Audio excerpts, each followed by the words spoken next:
One of the most prestigious speaking platforms in the world is MDRT. Speakers from all over vie for the opportunity to speak even once on our platforms. Tony Gordon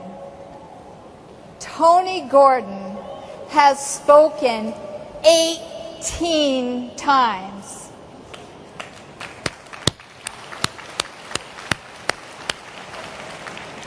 No one else even comes close.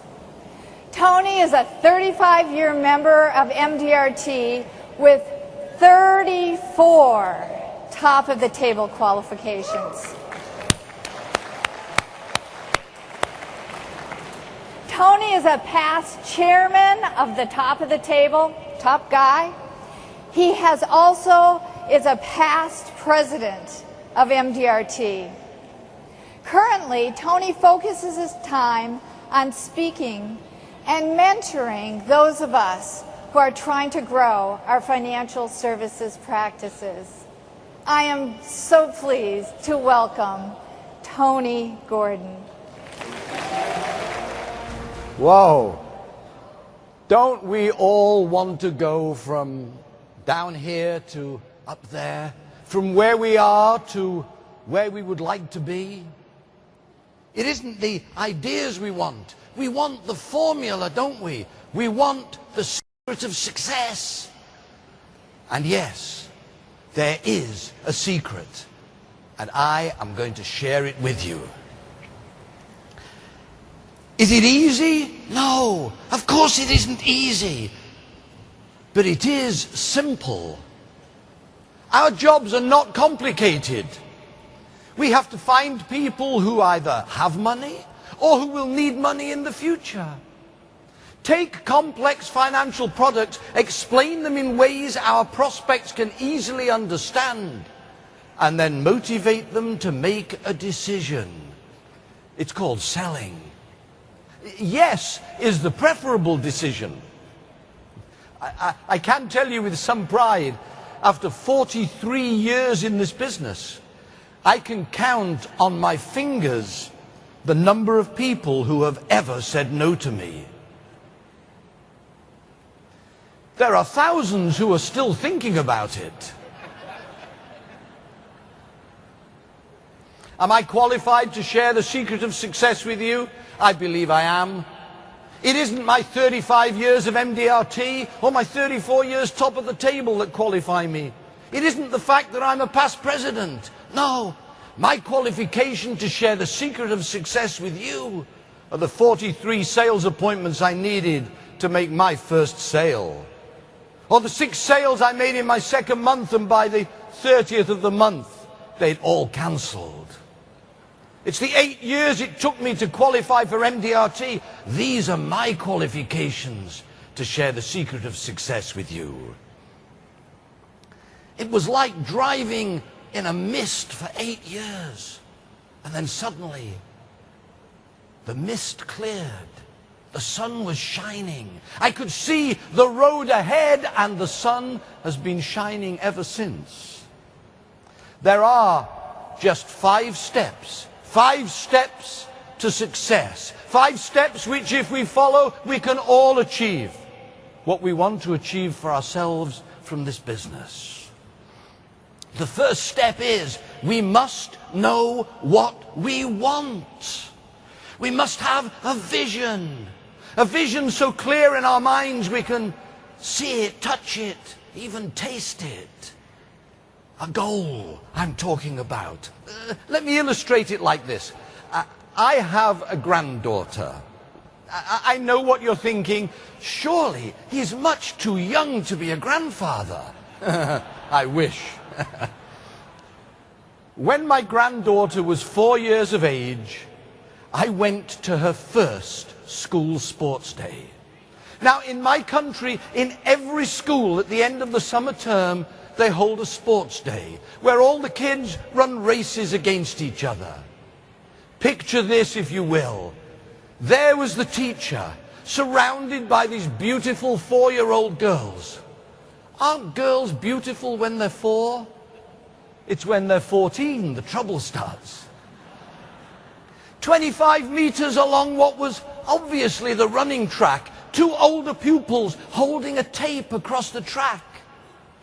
And that all the proud mums and dads and grandmas and poppers standing in line waiting to cheer for our own. And the teacher, surrounded by the children, said, "When I say go, I want you to run as fast as you can. Are you ready? Are you steady? Go!" And they scattered in every direction. Because they had no goal. Our goals are our direction. They are our destination. And only when we have a clear vision of where we're going, of our destination, can we begin to plan the route. So what sort of goals do we need? We need a career goal. A career goal. Why am I here in this business? What am I trying to achieve for myself and for my family? Look ahead. Look ahead for some of you many, many years, but to the day you may decide to retire. Then ask yourselves this question. As you look back on your career in the life insurance business, what do you want to see that will make you proud? And we have a long-term goal, a career goal, and then break it down. What do I need to do each year, each month, each week, and yes, each day, which if I repeat it day after day, will bring my goals to reality. Yes, we need daily goals. Why? Because daily goals will give us a sense of urgency to do today what needs to be done today. The first step to success is to have clearly defined goals. It is what we do each day that will determine our success in this business. Failure or success is something we practice on a daily basis. And our goals will drive our activity. It's the second step to success. Let me ask you a question, if I may, and please be honest with me. Who last month did not make as many sales appointments, as many sales calls as we should have made? Please raise your hand. Well, thank you for being so honest with me. Let me ask you another question. Whose commission check last month was less than you would have liked it to be? Oh, it's the same hands. Is this a coincidence? Of course it isn't. For us, it will always be that this week's calls will generate next week's commission. I was always told 15 appointments a week guarantee success. What if I only make 14, I was asked. 14 you might succeed, but 15 I guarantee it. I'm not suggesting that anybody should make 15 appointments a week. It's not my responsibility to tell anybody how many appointments they should have. But I'd like you to imagine this. Picture this. What if we were to make just one more appointment each week? Just one more. Imagine. That's 50, I beg your pardon, for the year. 50 extra appointments for the year. 40 of them would be there when we arrive for the meeting. 10, maybe 15 of them would buy from us. Now, if our average sale is, say, $1,000 of commission, that's an extra $10,000 or $15,000 of earnings each year. Imagine this, if you will.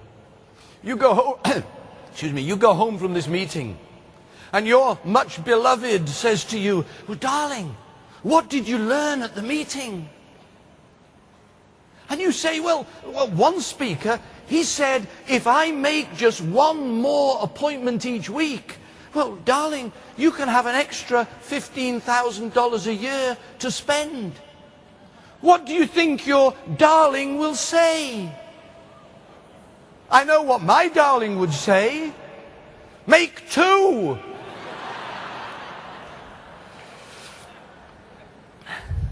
Well, we have the first two steps, our goals and our activity. And the third step is our discipline. We succeed for many reasons in this business, but we only ever fail for one: lack of discipline. There are no extraordinary people in the life insurance business, but there are some ordinary people who discipline themselves to achieve extraordinary goals. The difference for us, the difference between being where we are and where we would like to be, making it to MDRT, making it to the court of the table, making it to the top of the table, the difference for us is all in the word discipline. The most successful people here discipline themselves to do the things the less successful don't like doing. Now, I'm choosing my words carefully. I am not saying the most successful enjoy doing the things the less successful don't like to do. I'm saying we discipline ourselves to do those things whether we like doing them or not. Discipline. Success does not come to us by closing easy sales. Success comes to us when we lose hard-fought ones and have the courage to come back and fight again. Millionaires are not queuing up for jobs in the life insurance business. But I promise you, some of the people who come into the life insurance business become millionaires.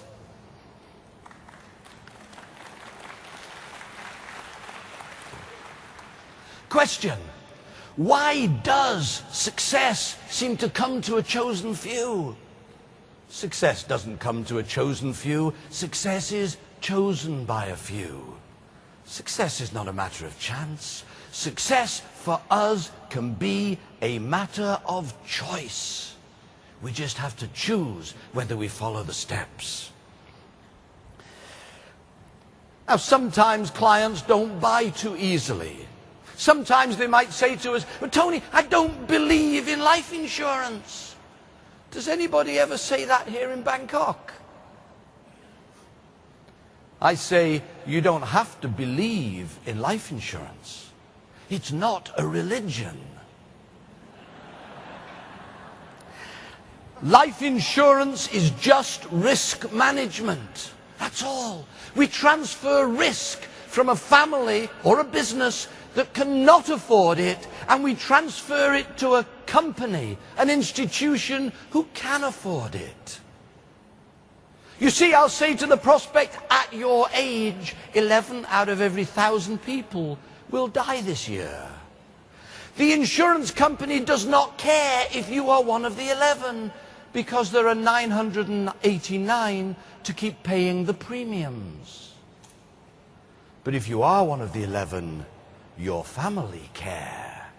So let's pass the risk to the family or the business that cannot afford it, to the institution that can afford it. It's just risk management. Well, Tony, I'm told life insurance is a bad investment.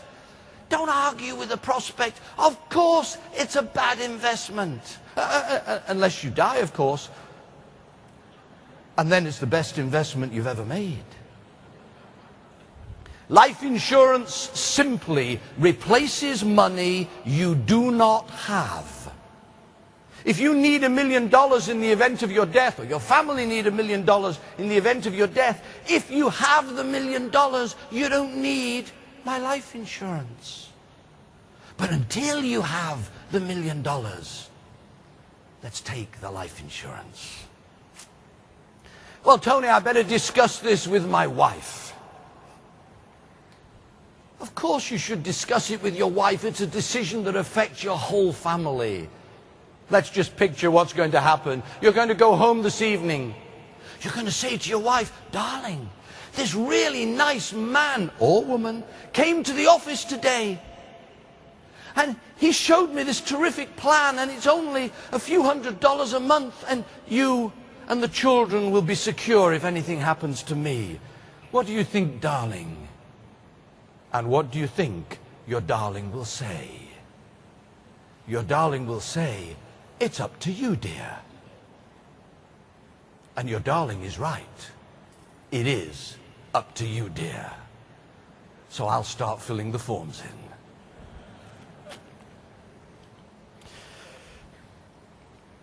No family ever went bankrupt because they're paying for life insurance. But families have gone bankrupt because they weren't paying for life insurance. So if a client says to you, "We can't afford the premium," just say, "If you can't afford the couple of $100 a month whilst you're here with your income, where are your family going to find the couple of $1,000 a month they would need if you were not here and they don't have your income?" You can avoid the premium, but you can't avoid the problem. You can send me away and you'll still have the problem. Or you can send me away and I'll take the problem with me. The choice is yours.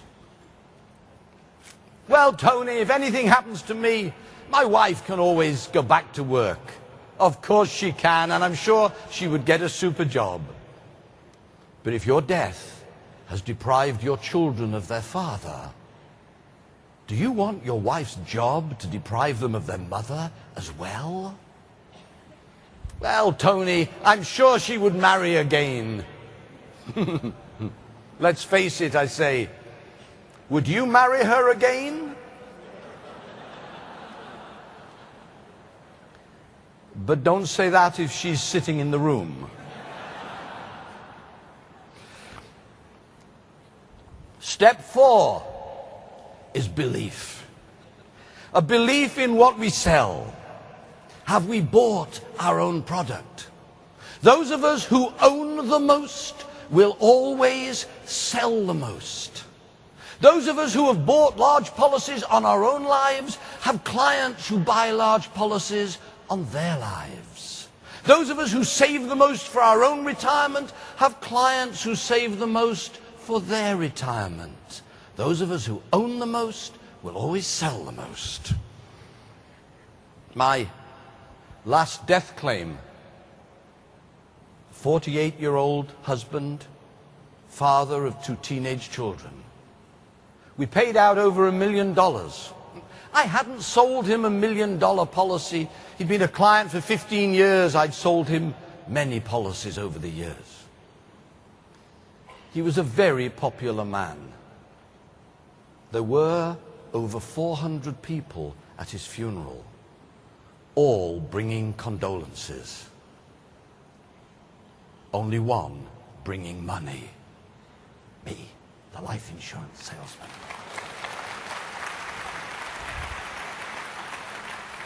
Do we believe? I had a client who composed classical music. I said to him one day, "I find it amazing the way in classical music the notes seem to flow so smoothly." He said, "Oh yes, we composers have a saying that the notes should flow so smoothly they should seem to be inevitable." When he said this, it occurred to me, our success should be inevitable. Do we believe in the inevitability of our own success? No one will ever place a higher value on us than we place upon ourselves. It's Olympic year this year, so I'll share with you an Olympic story. It was 1968, and a young athlete, a young girl from my country called Mary Peters, was selected to represent my country at the Olympic Games in Mexico City. Her event was the women's pentathlon, 5 events over 2 days. Now Mary believed that being selected to represent her country was the absolute accolade as a sportswoman. She believed it could get no better. She couldn't get any higher than representing her country at the Olympic Games. She arrived at the Olympic Village, and there she shared a room with 2 women athletes, 2 American athletes. And when the American girls arrived, each of them opened their suitcase, took out of their suitcase a hammer and a nail, and hammered the nail into the wall above their beds. And Mary asked, "Why are you doing this?" And the American girls said, "To hang our medals from. One won gold, the other won bronze." And Mary went home a wiser girl, realizing that representing her country was not the same as winning, realizing that the difference between representing her country, being in the event, and winning the event was her belief. For us, realizing that qualifying for MDRT or to the court of the table or to the top of the table, being in the business is not the same as winning. It's all in our belief.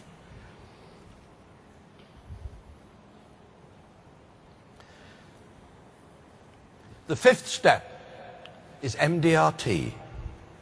It's where the best people are. In a world where mediocrity is sadly so often taken as the norm, MDRT is the place of excellence.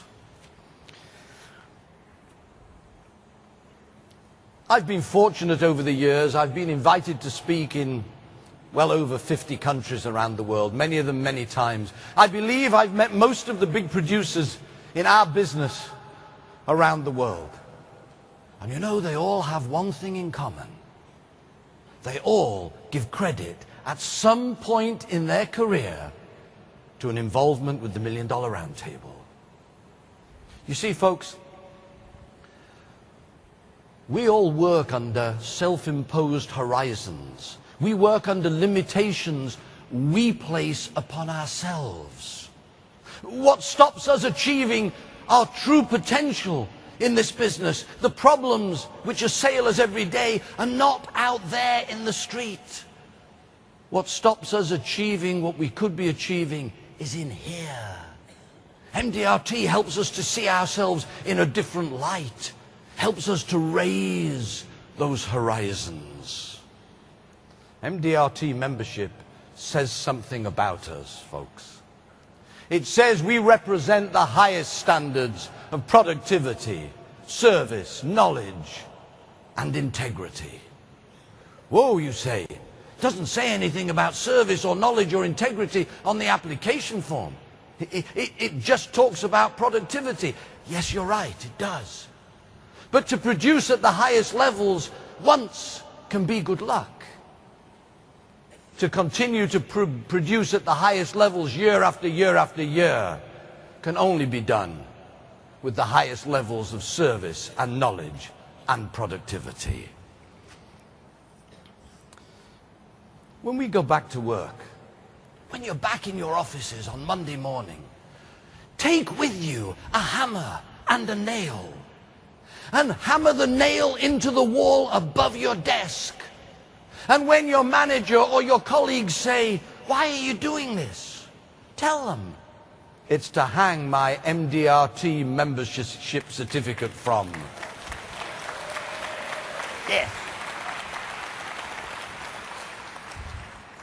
And please, folks, joining MDRT gets a logo on our business card. Attending the MDRT annual meeting is the reward for all our hard work. "Oh, but Tony, it's expensive." No. Going to MDRT is not a cost. It is an investment in our careers. When I first qualified for MDRT, I thought, I have to go to the annual meeting. It's taken me 8 years to qualify. Maybe it's a fluke. Maybe I'll never qualify again. I must go to the meeting. Now, my first MDRT annual meeting was in Hawaii. Hawaii did not feature in travel brochures in the UK 35 years ago. I went home and I said to my wife, "Darling, I've qualified for MDRT." "Oh, yes." I'm going to the annual meeting." "Oh, yes." "I'm going to Hawaii." "Oh, no." We are going to Hawaii. It cost me 20% of my previous year's income to attend my first MDRT meeting. We traveled for 30 hours with our 2 little babies to get to my first meeting. But folks, when we go to the MDRT annual meeting, it is not a cost, it is an investment. What did I learn at my first meeting? I learned the importance of self-belief. I learned we can achieve anything we want to achieve in this business if we just have the courage to believe we can achieve it. Is this all it takes? If I just have the courage to believe I can achieve it? I went home from my first annual meeting, tore up all of my goals, made new goals to qualify for the top of the table. Same office, same desk, same chair, same clients. What made the difference? The difference was my perception of what I could achieve. It truly is our self-belief which sets the parameters, the limits for our achievements. Will it happen to you? It might. If it happened to me, it can happen to you. Well, now we all have the secret of success, those 5 steps. You must be asking yourself, is this all there is? Is this all there is? Well, folks, the real secret is, there is no secret. Just set meaningful goals and break them down so we know what we have to do each day. Make 15 appointments a week, and if you can't make 15 appointments a week, make 1 more every week. And then in a couple of months, make 1 more. And then a couple of months later, make 1 more again. Work with discipline. Do what we set out to do each week. Believe in what we sell. Believe in the inevitability of our own success. Remember, it is our self-belief which will set the limits to our achievements. Qualify. Join. Attend MDRT. Find out how good we can really become. It's always at an MDRT meeting that lives are changed. Wouldn't it be wonderful if in years to come we could all look back on this week? We could all say, I was there. I was in Bangkok in 2012 at the MDRT experience. It's where I went from down here to up there. It's where I went from where I was to where I am today. It's where my life changed. It's at MDRT where my life changed. Will yours? It will if you believe it. Thank you.